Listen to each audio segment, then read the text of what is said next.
অন্তর্বর্তী সরকারের কোনো কোনো উপদেষ্টা ক্ষমতায় থেকে রাজনৈতিক দল গঠন প্রক্রিয়ায় প্রত্যক্ষ পরোক্ষভাবে জড়িত থাকায় জনমনের সংশয়ের সৃষ্টি হয়েছে। এ প্রক্রিয়ায় প্রশাসন যন্ত্রকে ব্যবহার করার নানা প্রকার লক্ষণ ও প্রমাণ ক্রমেই প্রকাশ পাচ্ছে, যা দেশ ও গণতন্ত্রের জন্য মোটেই শুভকর নয়। প্রিয় সাংবাদিক ভাই ও বোনেরা, জাতীয় ঐক্যমত্য কমিশন কর্তৃক প্রেরিত স্প্রেডশিটে যে অপশন পছন্দগুলোর ঘরে ঠিক চিহ্ন দিতে বলা হয়েছে, তাতে একটি বিষয়ে প্রতিবাদ হয়েছে যে বিষয়গুলো প্রস্তাব আকারে আসতে পারত, তা প্রস্তাব না রেখে লিডিং কোশ্চেনের আকারে হ্যাঁ বা না উত্তর দিতে বলা হয়েছে। যেমন প্রস্তাবগুলো গণপরিষদের মাধ্যমে বাস্তবায়ন চাই কিনা হ্যাঁ বা না বলুন, কিন্তু প্রথমে সিদ্ধান্ত আসতে হবে যে গণপরিষদের প্রস্তাবে আমরা একমত কিনা।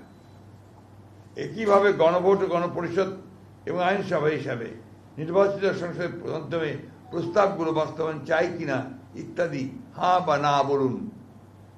সংবিধানের প্রস্তাবনার প্রিএম্বল মতো অতি গুরুত্বপূর্ণ বিষয় সংস্কার কমিশনের সুপারিশে থাকলেও তাই স্প্রেডশিটে উল্লেখ করা হয়নি। স্প্রেডশিটে 70টির মতো প্রস্তাব উল্লেখ করা হলেও মূল প্রতিবেদনে সুপারিশের সংখ্যা প্রায় 123টির মতো।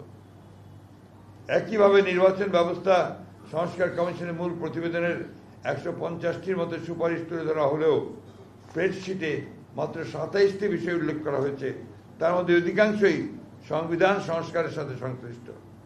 তাই আমরা মনে করছি স্প্রেডশিটের সাথে মূল সুপারিশমালার উপর আমাদের মতামত সংযুক্ত করে দিলে বিভ্রান্তি এড়ানো যাবে।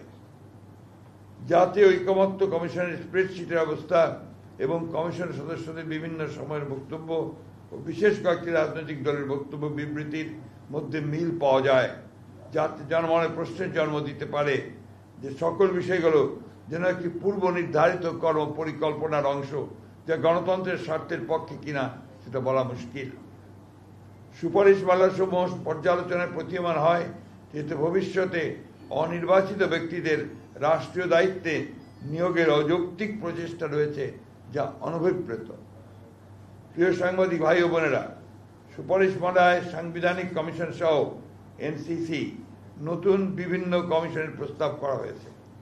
এই সমস্ত কমিশনের এখতিয়ার কর্মকাণ্ডের যে বর্ণনা দেওয়া হয়েছে, তাতে মনে করার যথেষ্ট কারণ রয়েছে যে আইন বিভাগ ও নির্বাহী বিভাগকে যথাসম্ভব আন্ডারমাইন করা এবং ক্ষমতাহীন করাই উদ্দেশ্য, যার ফলশ্রুতিতে একটি দুর্বল ও প্রায় অকার্যকর সরকার ব্যবস্থা প্রতিষ্ঠিত হবে। রাষ্ট্রের গণতান্ত্রিক চরিত্র জনগণের মালিকানার প্রতিফলন হয় নির্বাচিত সংসদ এবং জনপ্রতিনিধিদের মাধ্যমে, কিন্তু সংবিধান ও নির্বাচন ব্যবস্থা সংস্কার কমিশনের সুপারিশসমূহ পর্যালোচনা করলে প্রতীয়মান হয় যে রাজনীতিবিদরা অপাঙ্ক্তেয় এবং নির্বাচিত লোকদেরই দেশ পরিচালনার সুযোগ সৃষ্টি করাই শ্রেয়।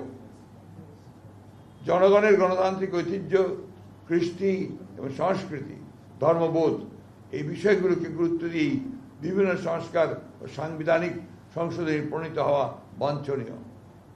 ফ্যাসিবাদ বিরোধী জাতীয় ঐক্যকে সমুন্নত রেখে দীর্ঘ প্রায় 16 বছরের ফ্যাসিবাদ বিরোধী গণতান্ত্রিক আন্দোলন ও জুলাই গণ অভ্যুত্থানের শহীদদের স্বপ্ন ও আকাঙ্ক্ষা অনুযায়ী একটি বৈষম্যহীন রাষ্ট্র ও সমাজ ব্যবস্থা প্রতিষ্ঠা করাই বর্তমান সময়ের সর্বোচ্চ অগ্রাধিকার।